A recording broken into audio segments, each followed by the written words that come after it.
Come si fa a costruire un nuovo Stato? Vorrei sintetizzare un concetto che, noto per molti, non è chiaro ad altri, perché pensano, sentendo parlare di un nuovo Stato, verosimilmente come la Confederazione Svizzera, si spaventano e si domandano come sia possibile realizzarlo visto il progetto così ambizioso, senza accorgersi che forse è molto più facile di quanto si possa pensare. Ricordo che ai più che lo Stato, le strutture, le strade, gli ospedali, le scuole, tutto insomma esiste già.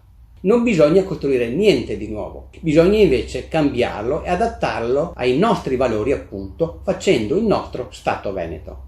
Dovreste paragonarlo a grandi linee alla sostituzione di un presidente, di un amministratore delegato e dei vari responsabili e direttori all'interno di un'azienda. Quindi l'azienda esiste già, la produzione esiste già e funziona, gli operatori esistono già, la rete di vendite esiste già, però cambiando tutti i responsabili e le loro regole, la struttura organizzativa in base a etiche totalmente diverse. Ecco lo Stato, il nostro Stato diventa subito operativo o almeno dopo un periodo di rodaggio naturale. Forse è sufficiente avvicendare un po' di persone, di responsabili amministrativi con altri responsabili veneti. Quindi si tratta di informarsi ed attivarsi subito perché questo accada il prima possibile. Le regole già sono state scritte, bisogna solo leggerle, discuterle e votarle. I territori sono già stati decisi, le costituzioni già fatte, vanno solamente discusse, aggiornate in base alle esigenze ed ecco quindi che legalmente e giuridicamente abbiamo fatto il nostro Stato. Quello che vogliamo da sempre, libero, sovrano e indipendente ed etico, con al centro l'essere umano e non l'economia e i mercati bancari.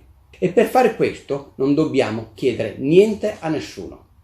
Sei disposto a darci una mano per costruire un futuro migliore? Costruiamo il nostro Stato. Informati e partecipa. Confederazione Territori Veneti.org. Grazie e arrivederci.